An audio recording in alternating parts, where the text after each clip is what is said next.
So I don't want to ruin this book for listeners because I think it's got so much valuable information. So I'm going to selectively pick some things here as like a teaser. One of the things in your second chapter that I liked is you have this warm, cold continuum, which I thought was an interesting perspective of kind of, as you call it, social functioning. Can you explain what this is and a key takeaway for listeners?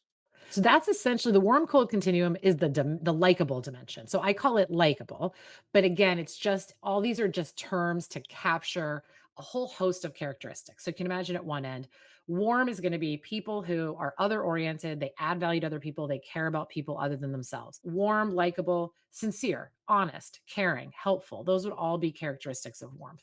The cold would be the opposite endpoint. Okay. So if you're all the way at the other end of a spectrum, you would be disagreeable, quarrelsome, difficult, unpleasant, hostile, all those things. No one's going for that. No one likes that. So that dimension is essentially the likable dimension. So here's one thing I really want people to take from that, which is sometimes people ask me in a very curious way, like, Allison, women have been counseled and criticized for being likable for so long.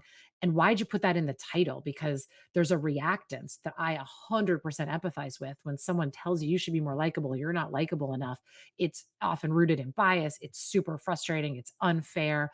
But here's the psychological reality, which is that every human being prefers interacting with people who are on the warm end of the spectrum than cold, regardless of their gender. Warm is very positively valenced. We like it. We care about it. We seek it out.